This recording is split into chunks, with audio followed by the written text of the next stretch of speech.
Guilherme, eu tenho um dado aqui que o Brasil hoje conta com 13 mil startups, quase 13 mil startups, né? Chegando a esse número já. De que maneira que se enxerga esse dado? Bruno, acho que o número que a gente pode olhar ele é até bem maior, mas como a gente tem startups que elas nascem e morrem também com muita rapidez, dado que as startups estão justamente tentando validar soluções, eu imagino que o ecossistema possa ser até 3, 4 vezes maior do que esse número que você está me passando. Eu acho que isso aí provavelmente está falando de startups que já são mais consistentes, né, que têm uma maturidade, que provavelmente elas não vão declinar aí da noite para o dia. Mas acho que o que dá para comentar sobre o número objetivo é que a gente, nos últimos anos, tem visto que o Brasil pegou ali nos últimos 5 anos e teve um crescimento muito grande aí, dependendo da categoria de startups, ela duplicou, triplicou. Então a gente fala de mercados que muitas vezes eles estão em crescimento ainda, eles estão muito imaturos. A gente não tem ainda uma curva de estabilização. Talvez no ano passado, para esse ano, a gente está pegando algumas categorias que teve consolidações, que teve saídas, sim, startups também que saíram do jogo, e agora com novas tecnologias aparecendo, em particular a inteligência artificial, estão reaparecendo, né, startups em alguns dos mercados. 2023 foi marcado por uma certa desconfiança, né? O ano começou com layoffs, então o Google, por exemplo, teve 12 mil funcionários cortados, tivemos layoffs em startups nacionais como Ebanks e Log, e Uhum. 2024, será que ele começa com um pouco mais de confiança? Como que vai ser o investimento para esse ano aí?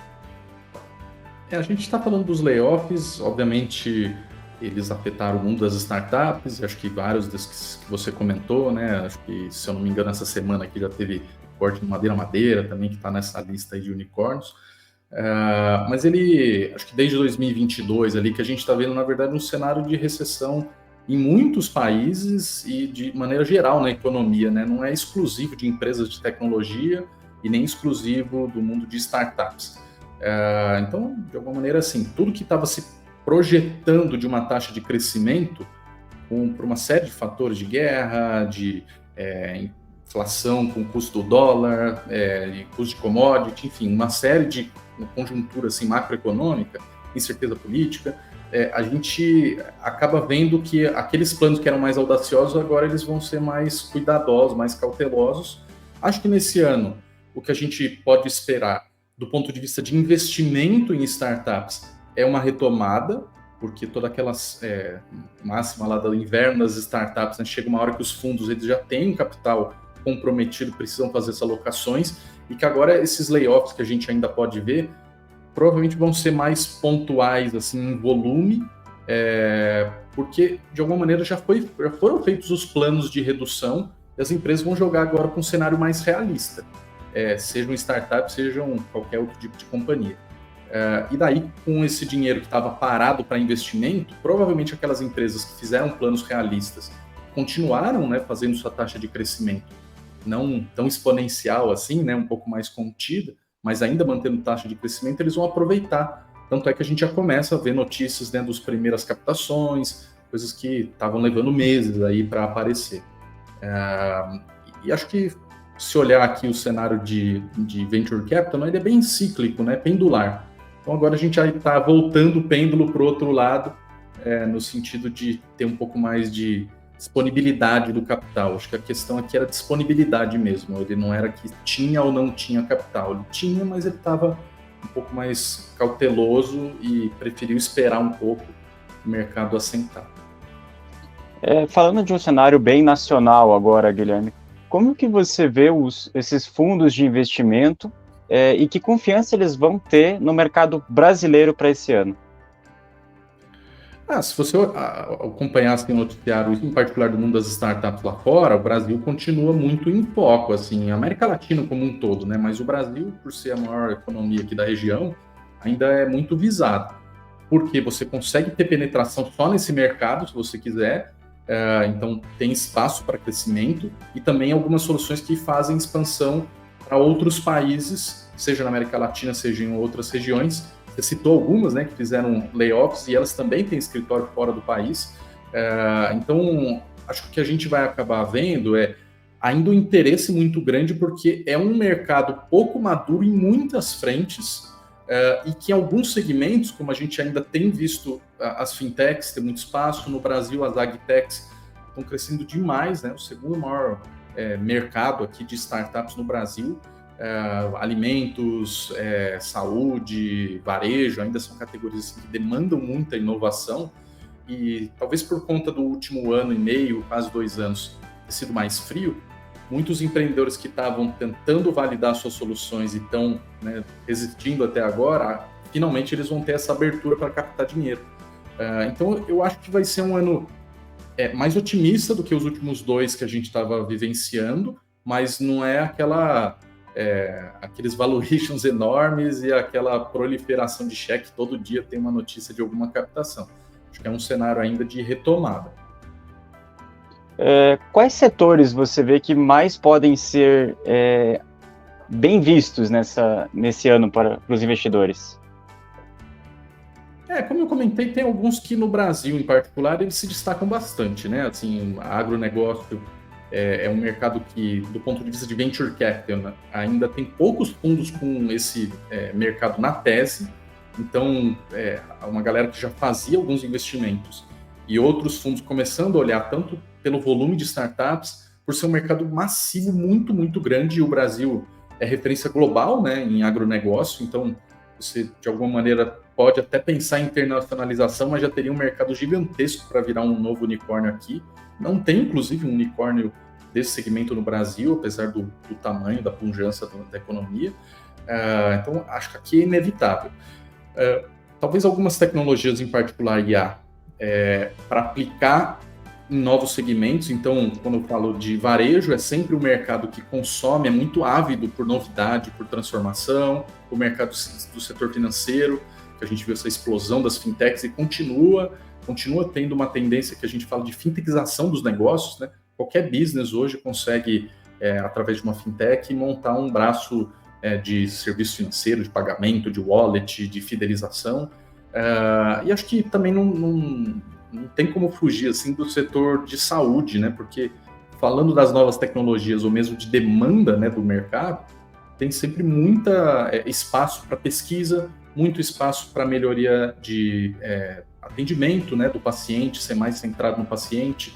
A história toda do Open Health, né, que ainda está sendo discutido, mas já começa a ganhar um pouco mais de contornos aí junto às operadoras, às clínicas. Enfim, eu acho que o setor de saúde ele olha mais 360, alguns outros são mais movidos à tecnologia e outros mais o mercado em si está pedindo inovação. Você mencionou os unicórnios aí, né? Hoje o Brasil conta com 24, se eu não me engano. Tem alguma empresa aí que você vê que tem um potencial para atingir essa marca nesse ano ou ainda não?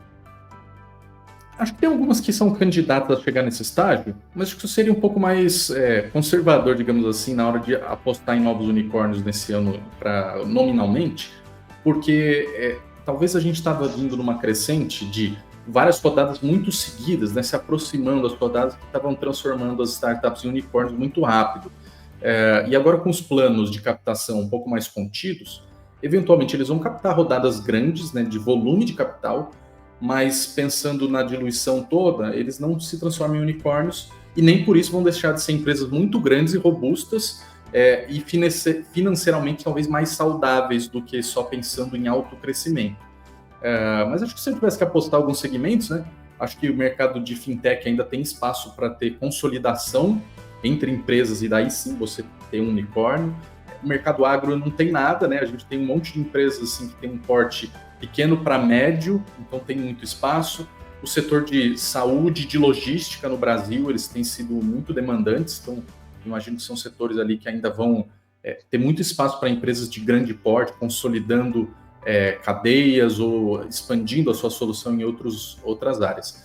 E acho que também o setor de alimentos, né? A gente tem visto muita startup criar novas soluções pensando em novos hábitos de consumo, em ingredientes, vamos dizer, mais saudáveis, mais verdes, e acho que tem espaço para a gente ver startups crescendo. Se eles vão virar unicórnio ainda em 2024, eu vou pagar para ver um pouco também, mas eu acho que são segmentos que eles são bem promissores. Para encerrar nosso papo aqui, Guilherme, eu queria saber de você quais são as tendências para o mercado de startups nesse ano? O que você enxerga aí? Acho que tem uma parte inevitável que a gente vai ficar falando aqui ainda nesse ano sobre inteligência artificial, porque é uma tecnologia que ela tem alta escalabilidade, né? Então tem um potencial de impactar muitos mercados em muitos casos de uso, mas o fato de muita gente ainda estar usando, sei lá, Google, ChatGPT, enfim, poucos provedores, e essas soluções ainda não estão maduras para todas as aplicações, vão ser os empreendedores que vão começar a criar essas adaptações. Como que você segmenta a tua base de clientes para achar novos? Então, Martech usando inteligência artificial. Como que você usa isso para prever melhores rotas e distribuição dos seus produtos nos armazéns, para o varejo, para a logística. Coisas que talvez até tinha a intenção de fazer antes e agora vai ser mais possível.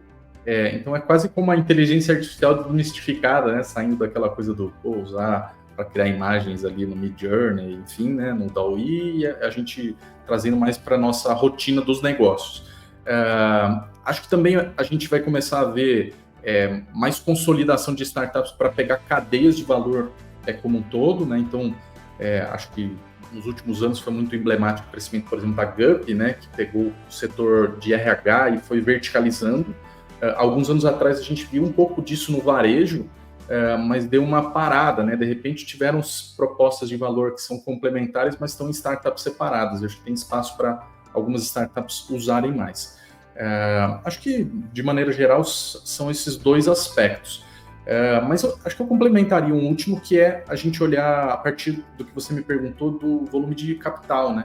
A gente tem muito investimento ainda possível em startups que usam soluções de SaaS, né, de software como serviço, para assinatura, para fintechs, né, para novos tipos de pagamento, novos arranjos, para facilitar jornadas diferentes.